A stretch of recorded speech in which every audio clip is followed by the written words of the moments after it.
Sieht so unser Kaffeekränzchen in wenigen Jahren aus? Können das unsere neuen Freunde werden?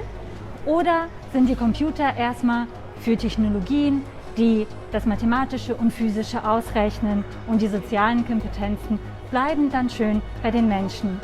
Diese Fragen werden wir gleich mit Nadav Tamir aus Israel besprechen.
Shalom, Nadav Tamir. We are very happy to have you here tonight with us.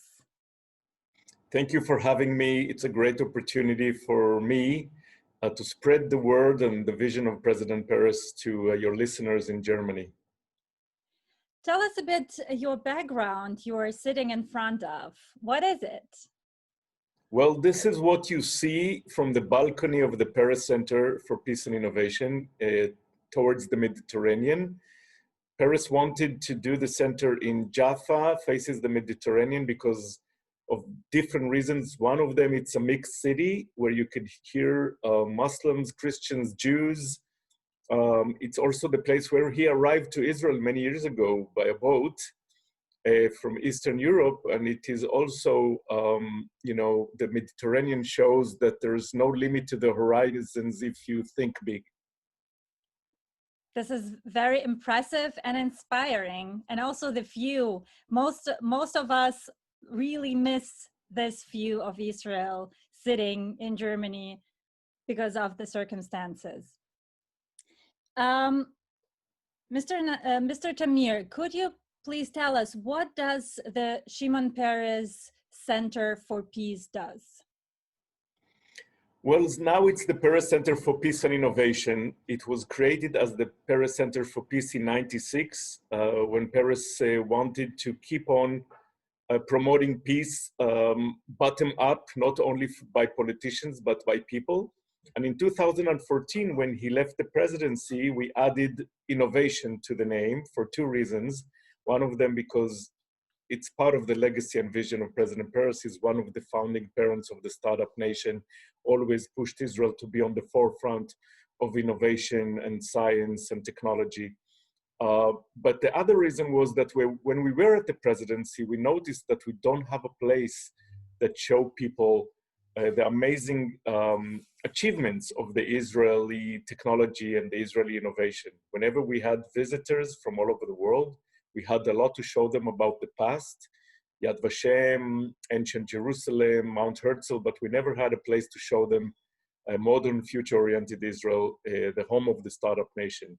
So we decided to use the building in Jaffa, which was not used completely because the peace projects are not happening in the building. They're happening in schools, in hospitals, in sports places, in business places. So we had the space and we decided to create the Innovation Center in order to showcase for Israelis and for internationals how Israel became the startup nation, how those innovations are making the world a better place, and to also be a place for education to innovation and a one-stop shop to the Israeli ecosystem. And from your perspective, what are the most huge achievements that you show in your center? Well, there are so many innovations that came from Israel, not only in technology, also social innovation. For example, Kupat Cholim, which is our kind of MOU. In America, they still didn't figure out how to do medical health for everybody, but in Israel, we have it even before the state was created. The kibbutz, the first Zionist Congress, and many other social innovations that came afterwards, but also in technology. We are showcasing the new things like Waze and Immobileye, but also the drip irrigation, the stand for heart attack, the nano nose to detect cancer from the breath of people, and so on and so forth. And of course, many also in the defense area, where we unfortunately had to be very creative and innovative in order to protect ourselves in a tough environment. Speaking of tough environments and tough times, which impact did COVID-19 had on the development of new technologies and innovations? Well, we already see that people are starting to connect digitally much more than in the past. We see much more people buying on the internet, much more conversations are happening like we have now on Zoom. More commerce, more education, schools are happening. So that is pushing the whole virtual digital world very rapidly to the future. For example, in the Paris Center, when we started the quarantine during COVID-19, we started to do webinars, and then we find out that we have much more followers than we had when we used to do it in the building, because so many more people have accessibility to our messages. And now soon we will have the whole tour of the Innovation Center digitally, and people will be able to consume it from wherever they are. So that's a big push for humanity and for technology. And you are Director of International Affairs of the Center. Which challenges do you and your colleagues face in your line of work? Well, so now internationals don't really come to the center. We only have Israelis, but we're still promoting the vision with the conversation, with opportunities like Zoom. We had the Paris Award that we usually have in Berlin every year. This year it was done virtually. The Forum of the Future is running it with the German Foreign Ministry, and it was for the first time done virtually. So we keep on connecting, but of course it's harder when you can't really meet people face to face. We can't fly to other places. We can't host international delegations. But I'm sure that we will be able to reach that, because eventually technology will also bring cure and a vaccine to the COVID-19. And which challenges do you see for our future, and which chances? Well, one of the things that we learned that due to the real change in the world that became a revolutionary in terms of the rapid change, in the fact the change was much more linear and human mind can grasp linear change. But now that the change is exponential and there are so many synergies between all those amazing technological and information all around us, it's very hard to predict the future. We have to become much more of learners than knowers. We have to learn to be flexible, to be curious in order to deal with the future. We can't really come with a doctrinary plans for the future like in the old days. But it's quite clear that, for example, AI is going to be a great opportunity, artificial intelligence, and also a great risk. There are many moral issues involved with AI. And of course, not only the good people use technology, also the bad people. So AI could be a great contribution to the future, but it could also,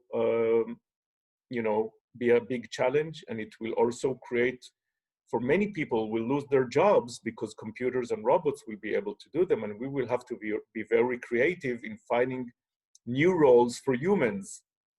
And I think that you know, the emotional intelligence is something that will take a long time for the computer to replace. So the emotional side, the soft side, arts, psychology, things like that will still be relevant for many, many more years, even when engineering and math and other things will be taken by computers. And how do you picture our future? What do you wish? What do you fancy for our future? Well, we want people to be more happy, to live longer, to have less diseases, less wars.